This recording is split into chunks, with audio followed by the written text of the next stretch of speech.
Body outcome challenges. As you can see, I'm still sweaty. Just finished the video challenge for the lunges, whichever way you call them. Here are tips and variations for you. There are three kinds of lunges: high lunges, mid lunges, low lunges. I'll start off with explaining the high lunges. And no, they're not called high because you may be on PCP, pot or something that new that just see the streets. You start by putting one leg in the front and the other in the back. The front leg, try to make sure that you plant your foot flat on the ground, and then making sure that it's like sort of at an angle 90 to the ground, and the back leg, feel that it's straight, and then you drop your weight down. This mainly works. Then back thigh muscles, your knee and front thigh muscles. Also, the high lunges, you do raise your hands. That way, you are pulling also yourself upwards. You're pulling yourself outwards, and at the same time, you're pushing your torso downwards. That creates a tension within your midsection.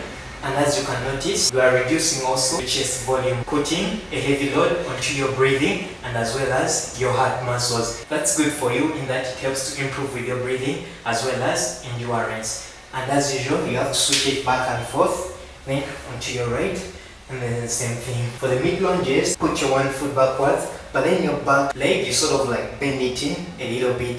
You give it some sort of angle, applying pressure onto this other front thigh. As you dip your leg in, you sort of transferring the tension from your back to your thigh, but since it's halfway, the tension is somehow it's split between your front thigh and your back.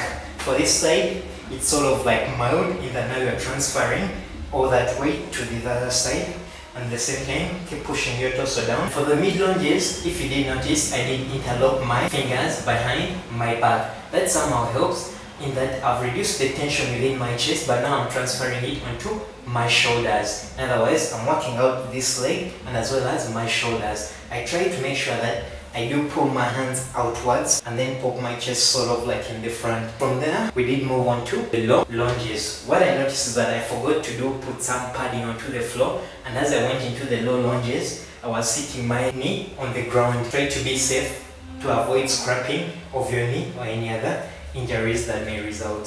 So for the low lunges, you basically dip your behind leg all the way down onto the ground, whereby you're sort of like in this half mini kneeling position, and then you move just back and forth. You're now transferring all the weight from your back thigh muscles onto your front thigh muscles, and as well as increasing the tension within this other knee. I decided to drop my hands down. I wanted to sort of like improve my breathing. Since I had been doing it for so long, I needed to reduce that tension. By doing all the three different kinds of lunges, you're incorporating your whole body. Depending on how fast you do them, you're also adding in some cardio and good endurance. Lunges are really good for you. Let me know how they are able to go for you, how many you are able to do, and as usual, stay cool.